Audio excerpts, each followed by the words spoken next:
Hey friends, this is Shifa. Welcome back to my YouTube channel. I hope you all are doing fine. In today's video, I am going to talk on one of the very important novels of Indian literature. And the reason behind this is this book has already won Booker Prize in the year 1997. So it's The God of Small Things from Arundhati Roy.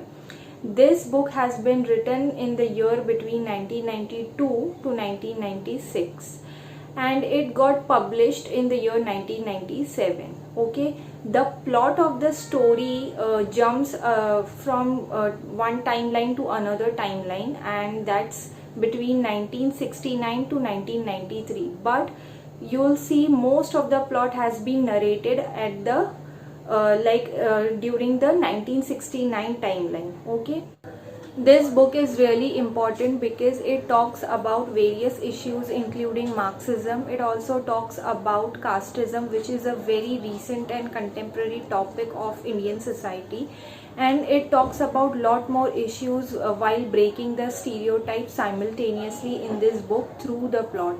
So I think without wasting any time, we should get into the analysis of the whole book, where we'll be discussing about the characters, the plots and themes of the novel. Let's start.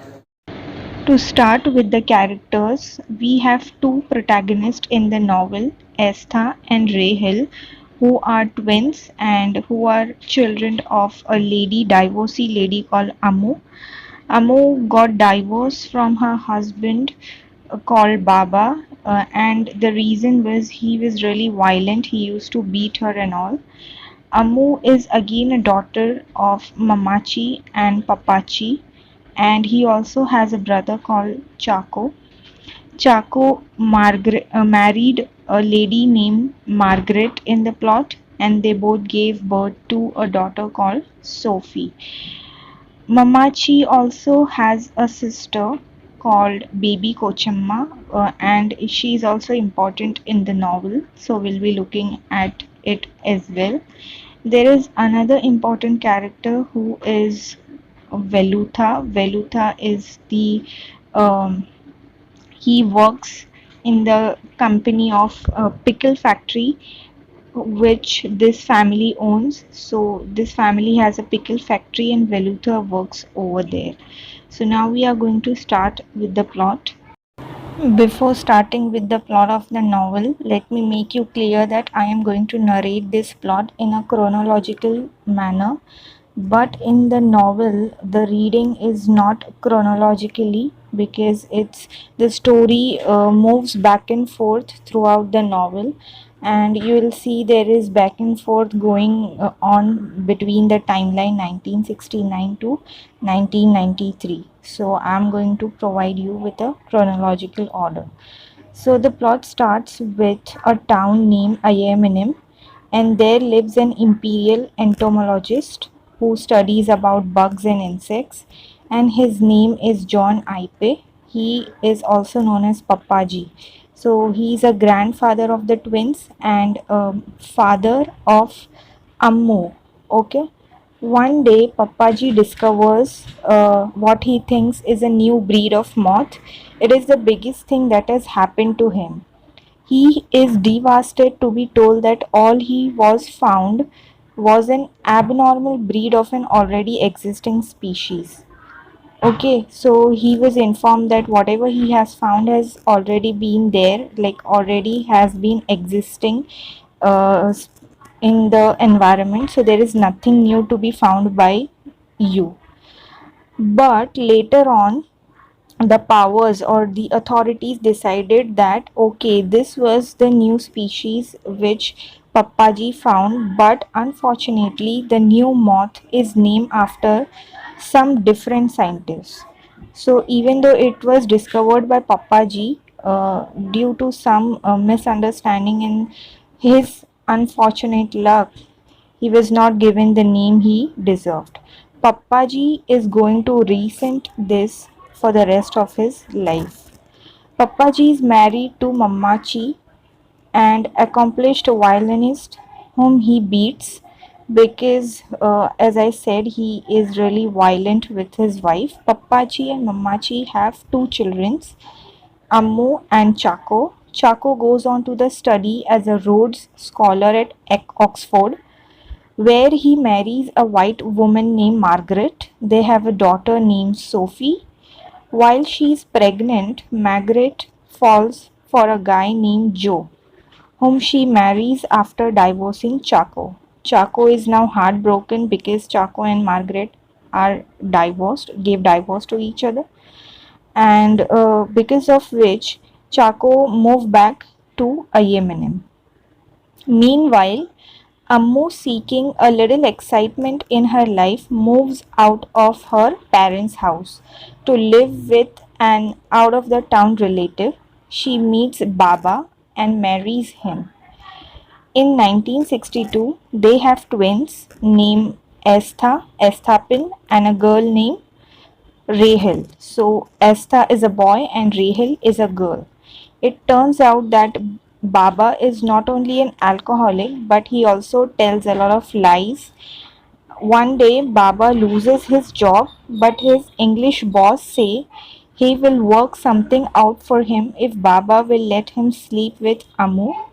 Baba runs this indecent proposal by Amu. So he is trying to convince Ammu to sleep with his boss, but when Ammu refuses, he beats her. Ammu therefore takes the kids and move back to Yemen. So this is backstory of Baba and Ammu. Meanwhile, a major chunk of the novel takes place in 1969, where the twins are 7 years old.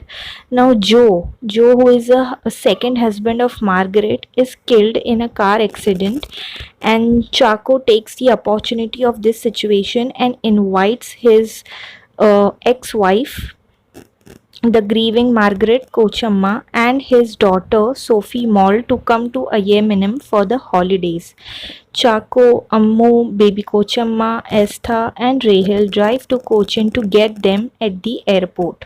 On the way, two big things happen. First, the traffic stops almost entirely when a huge march of communists floods the streets. Rahel is really excited to see Velutha, who is a worker who maintains the work at Paradise Pickle. Paradise Pickles, as I said, is a Mama Cheese factory. He is waving a red flag. When Rahel sees Velutha, she calls his name, but he disappears into the crowd and things get tensed in the car. The second big event on the way to Cochin Airport is that the family goes to see The Sound of Music. It's a movie which is twins' favorite movie. Esther has to go stand in the lobby because he can't stop singing inside the theater, and because of which he's made to stand out. While he's alone in the lobby, he is molested by orange drink lemon drink man. This experience fills Esther with unending fear. The family stays overnight at the hotel, and the next day they meet Sophie Moll and Margaret Kochamma at the airport. Rahel worries that Ammu will love Sophie Moll more than she loves her. When they get back to Yemen, everyone makes a fuss over Sophie Moll. Rahel feels like she's playing a supporting role in the play in which Sophie Moll is a star. And now Sophie Moll has become the center of attraction to everyone in the family. She runs off, like Rahel runs off to talk to Velutha, telling him she saw him in the march. Velutha tells her, saying the person she saw was his long lost twin. Ammu sees them together, and we start to realize that Ammu and Velutha are like attracted towards each other in a major way. So Ammu is seeing Rahel and Velutha talking, and how Velutha is appreciating Rahel, and that attracts Ammu, and their affair starts from there. Meanwhile, Esther is completely terrified because the orange drink, lemon drink man knows where he lives and can come for him any day. He runs into the factory and thinks two thoughts while he stirs a pot of banana jam. These thoughts are: anything can happen to anyone, and it's best to be prepared. Esther thinks about getting a boat and rowing to the History House, a deserted home that once belonged to an Englishman who went native. He figures the orange drink, lemon drink man won't be able to find him there. So Esther thinks that maybe he can run away and live on the history house, inside the history house, where that man won't be able to find him. When Rahel finds Esther rowing the jam like a boat, Esther tells her about his plan. They end up finding a small rowboat and get Velutha to fix it up for them. Okay, so now both of them are planning to go to History House, and they have taken the help of Velutha to fix the robot because that boat was really damaged. So they took help of Velutha. Not too long after this episode, Velia Pappin, Velutha's dad, come to the door crying. He tells Mamachi and baby Kochamma that Ammu and Velutha are lovers. This is a big no-no since their society is driven by class rules and Ammu is much higher. Okay, hierarchical wise. Velutha is what is known as untouchable, basically meaning that he is the lowest of the low in the Indian society. In their world, an affair like this is totally unacceptable. Baby Kochamma and Mammachi trick Ammu into going into her room and they lock her in. When Asta and Rahel come to the door and ask Ammu why she's locked in her room, she screams that it's their fault. Asta and Rahel decide it's time to hightail it out of there.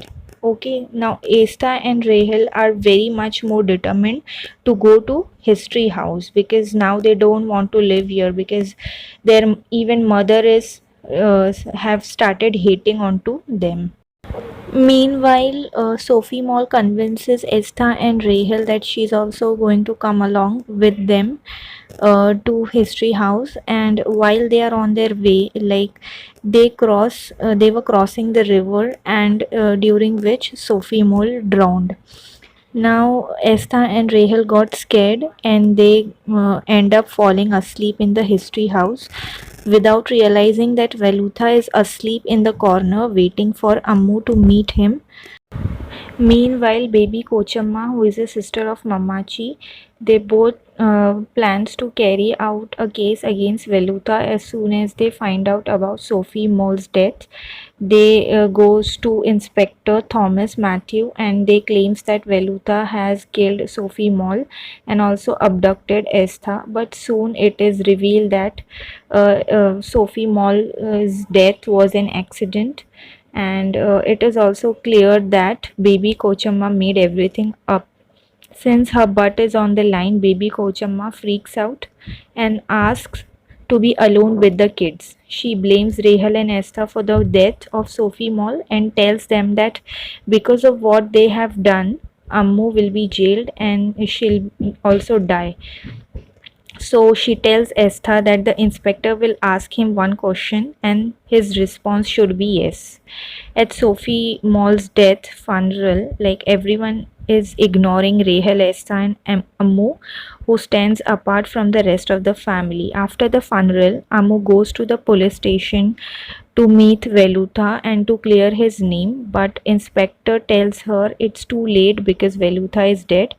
Baby Kochamma again freak out because again her plan has turned out into something else. She decides to get Ammu out of IMNM and Ammu has to go out on her own. Esther is returned to his father with like Baba, while Rahel stays with Mamachi and baby Kochamma, who eventually send her off to school.